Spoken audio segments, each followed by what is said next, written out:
United States Supreme Court Justice Brett Kavanaugh.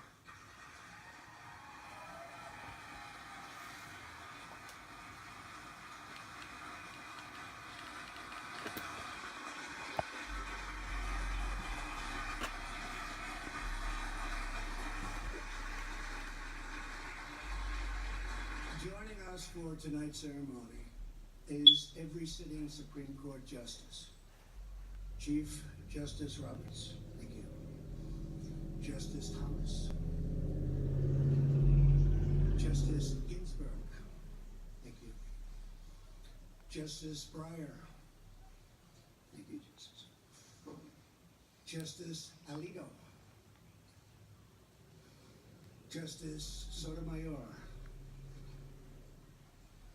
Justice Kagan, thank you, and Justice Gorsuch.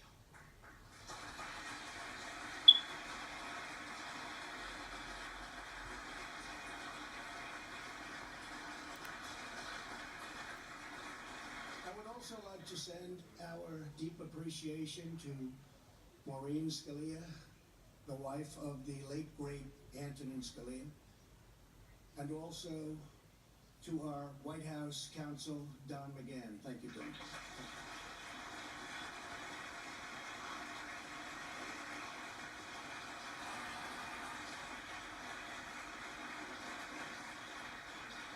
We are thrilled to be joined this evening by Justice Anthony Kennedy. Justice Kennedy, America owes you a profound debt of gratitude for a lifetime of noble service to our nation. And I want to thank you very much. Thank you.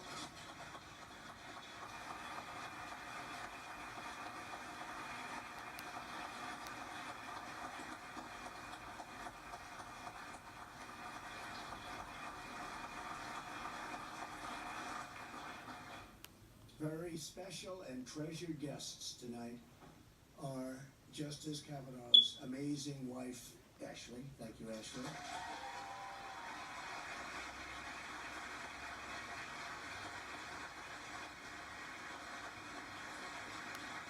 Their two beautiful daughters, Margaret and Liza.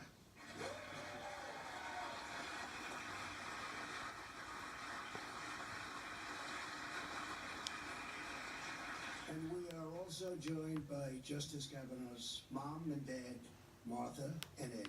Thank you.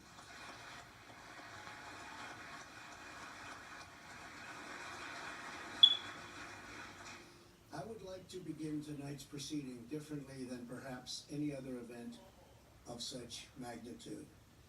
On behalf of our nation, I want to apologize to Brett and the entire Kavanaugh family for the terrible pain and suffering you have been forced to endure. Those who step forward to serve our country deserve a fair and dignified evaluation. Not a campaign of political and personal destruction based on lies and deception. What happened to the Kavanaugh family violates every notion of fairness, decency, and due process. Our country, a man or a woman, must always be presumed innocent unless and until proven guilty.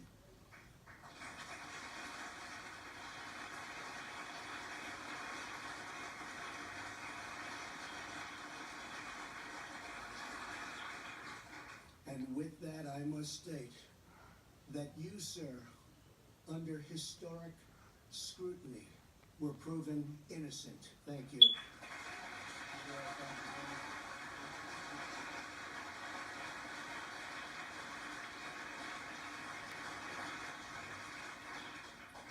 Margaret and Liza, your father is a great man. He is a man of decency, character, kindness, and courage, who has devoted his life to serving his fellow citizens.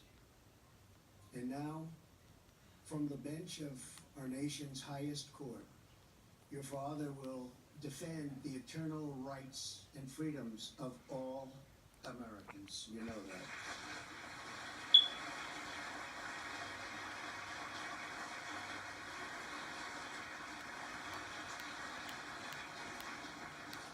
We are joined tonight by a leader who has has never wavered in his support and devotion to the rule of law and to Brett Kavanaugh's elevation.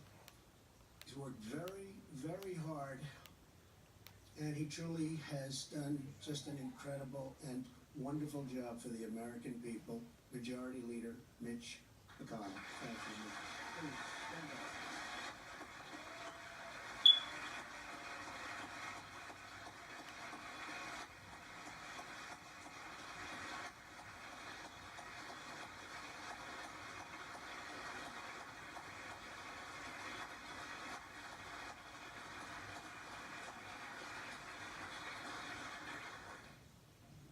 I think that's the biggest hand he's ever received. They don't get it, Mitch. You're great. Thank you. Very much appreciated.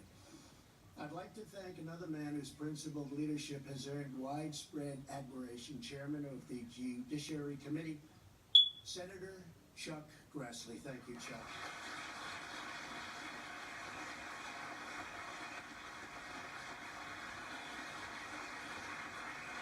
We are grateful to all of the senators on the Judiciary Committee who fought so hard for this confirmation.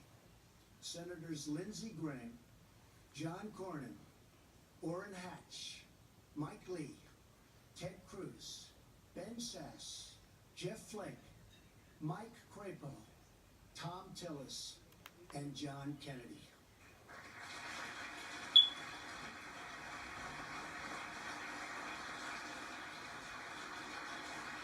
And thank you also to Rob Portman, sitting right here. Thank you, Rob, very much. And finally, we are indebted to Senator Susan Collins for her brave and eloquent speech and her declaration that when passions are most inflamed, fairness is most in jeopardy. How true, how true.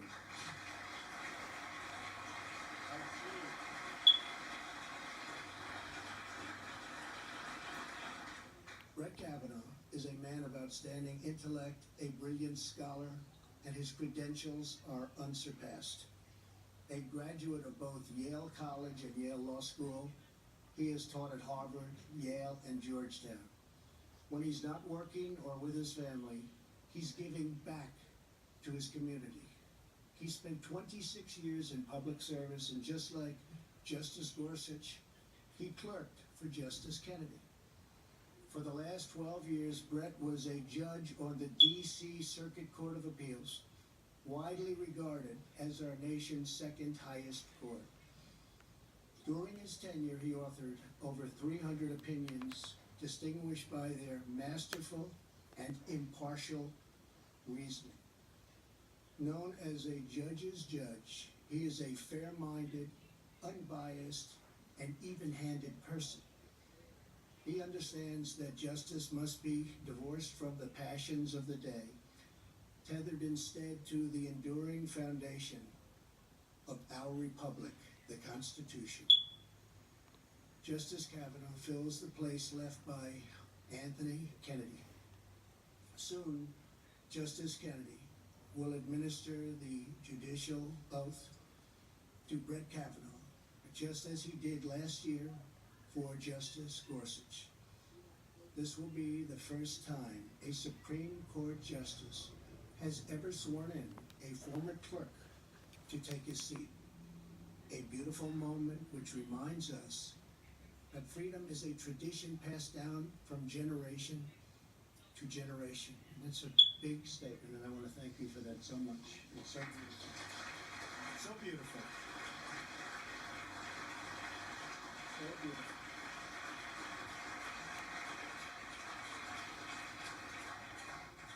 Margaret and Liza's presence tonight reminds us what his historic event, All About Your Father, is all about. It's about what kind of a nation we're going to be and what kind of a country our children will inherit. It is up to each of us and to all Americans watching tonight to answer that question. It is up to us to reclaim our heritage of equal and impartial justice. It is up to us to rededicate ourselves to the traditions and wisdom of our founders. And it is up to us to renew the bonds of love, loyalty, and affection that link us all together as one great American family.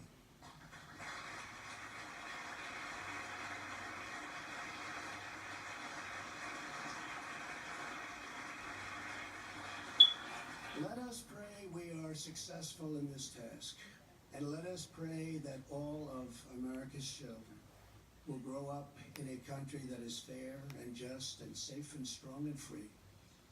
And let us ask God to bless Justice Kavanaugh and his family as they embark on this incredible journey together. I now invite Justice Brett Kavanaugh to come forward and to take the judicial oath. Thank you very much.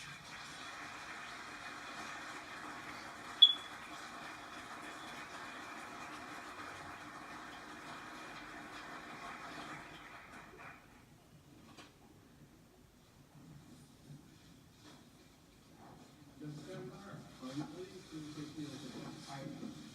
Will you please repeat after me? I, Brett M. Kavanaugh, do solemnly swear I, Brett M. Kavanaugh, do solemnly swear that I will administer justice without respect to persons, that I will administer justice without respect to persons, and do equal right to the poor and to the rich, and do equal right to the poor and to the rich, and that I will faithfully and impartially and that I will faithfully and impartially discharge and perform all the duties incumbent upon me as Associate Justice of the Supreme Court of the United States, as Associate Justice of the Supreme Court of the United States, under the Constitution and laws of the United States. under the Constitution and laws of the United States. So help me God. So help me God.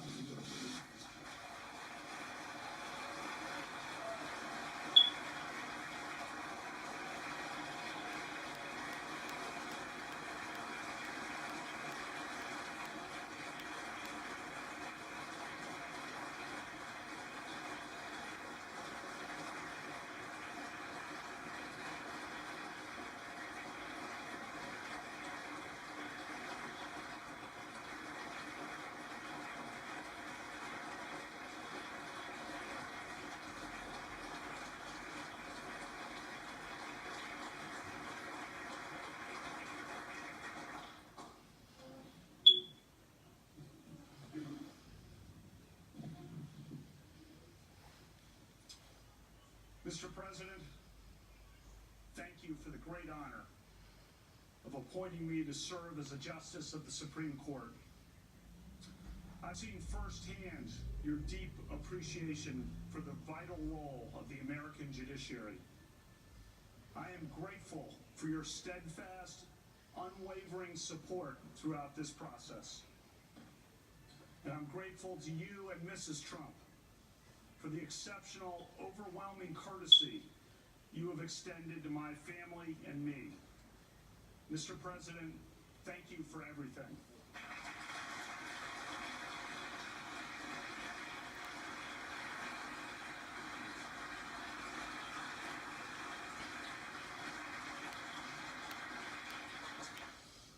I'm honored to serve on a Supreme Court headed by Chief Justice John Roberts.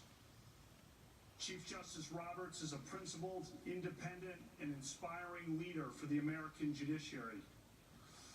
As a country, we are fortunate to have John Roberts as Chief Justice of the United States.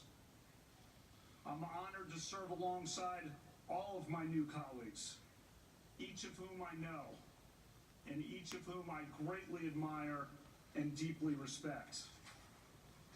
All 9 of us revere the Constitution. Article 3 of the Constitution provides that the judicial power shall be vested in one Supreme Court. The Supreme Court is an institution of law. It is not a partisan or political institution.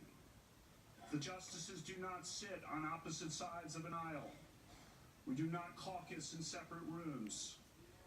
The Supreme Court is a team of 9, and I will always be a team player on the team of 9.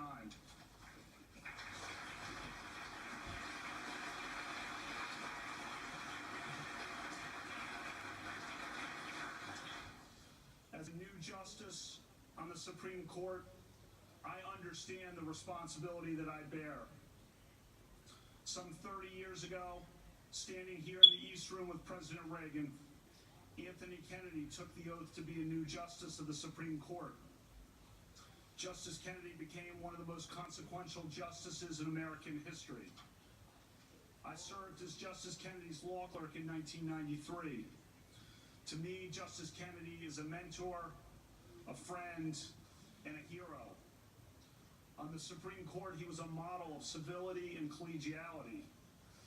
He fiercely defended the independence of the judiciary and zealously guarded the individual liberties secured by the Constitution. Justice Kennedy established a legacy of liberty for ourselves and our posterity. I will always be humbled and proud to sit in Justice Kennedy's seat on the Supreme Court.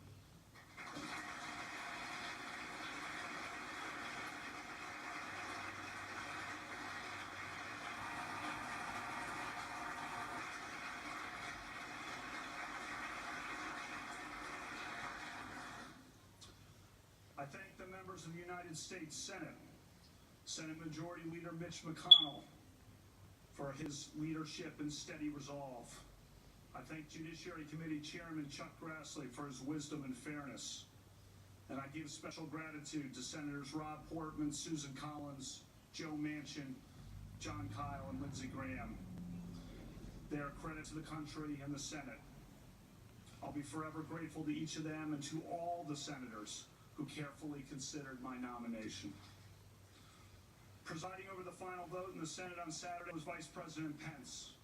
I'm grateful to the Vice President for his sound advice and faithful support. I thank counsel to the President, Don McGahn, who was a warrior for fairness and performed his critical duties in the finest traditions of our Constitution.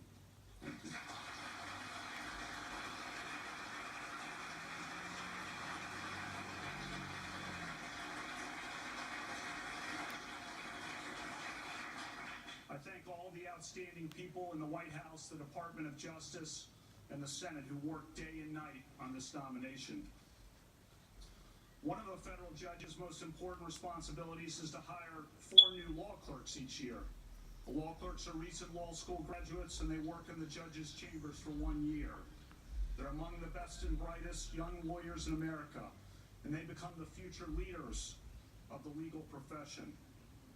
I thank my former law clerks who devoted so much time and energy to support me during the confirmation process.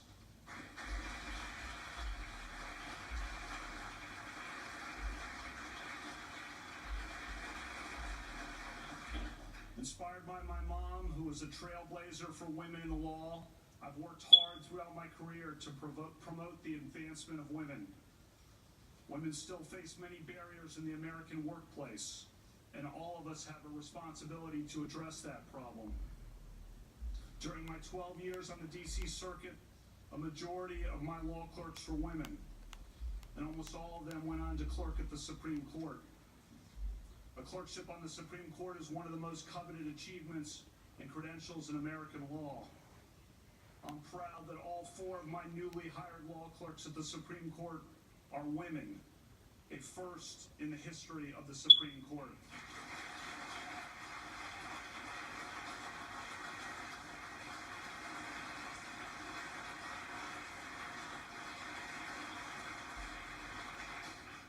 Tonight, I thank all my friends, so many amazing and fearless friends, from my high school days, college, law school, clerking, the Bush White House, including President George W. Bush.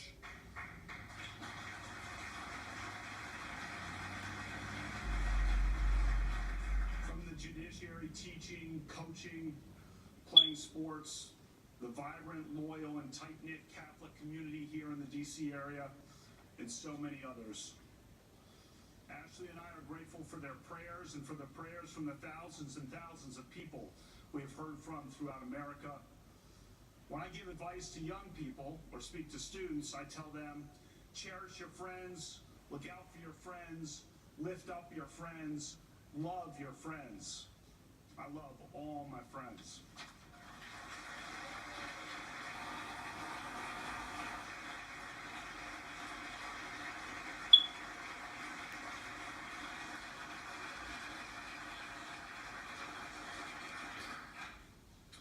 I thank my family.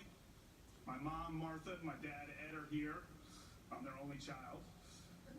My mom was one of Maryland's earliest women prosecutors and trial judges. My dad taught me his work ethic and love of sports.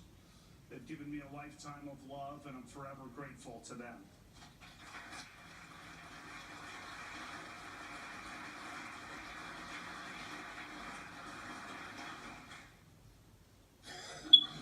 My daughters, Margaret and Liza, are smart, strong, awesome girls. They're in the middle of fall lacrosse, looking forward to the upcoming basketball season. I thank their teachers for giving them the day off tomorrow so that they can come watch 2 cases being argued at the Supreme Court.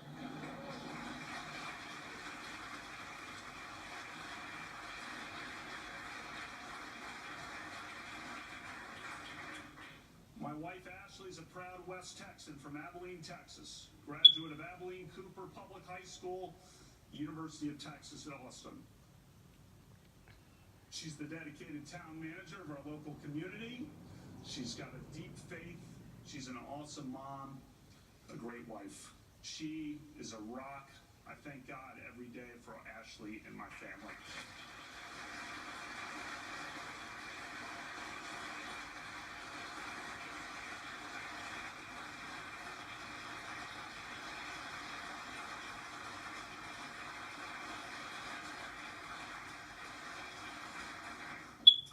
The Senate confirmation process was contentious and emotional.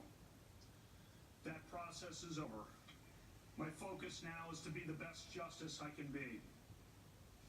I take this office with gratitude and no bitterness. On the Supreme Court, I will seek to be a force for stability and unity. My goal is to be a great justice for all Americans and for all of America. I will work very hard to achieve that goal. I was not appointed to serve one party or one interest, but to serve one nation. America's Constitution and laws protect every person of every belief and every background. Every litigant in the Supreme Court can be assured that I will listen to their arguments with respect and an open mind. Every American can be assured that I will be an independent and impartial justice, devoted to equal justice under law. Although the Senate confirmation process tested me, as it has tested others, it did not change me. My approach to judging remains the same. A good judge must be an umpire, a neutral and impartial decider who favors no litigant or policy. A judge must be independent and must interpret the law, not make the law. A judge must interpret statutes as written, and a judge must interpret the Constitution as written, informed by history and tradition and precedent. In the wake of the Senate confirmation process, my approach to life also remains the same. I will continue to heed the message of Matthew 25. I will continue the least fortunate among us. I will continue to coach, teach, and tutor. I'll continue to strive to be a good friend, colleague, husband, and dad. As in the past, our nation today faces challenges and divisions. But I am an optimist. I live on the sunrise side of the mountain. I see the day that is coming, not the day that is gone. I am optimistic about the future of America and the future of our independent judiciary. the crown jewel of our constitutional republic. As a justice on the Supreme Court, I will always strive to preserve the Constitution of the United States and the American rule of law. Thank you all.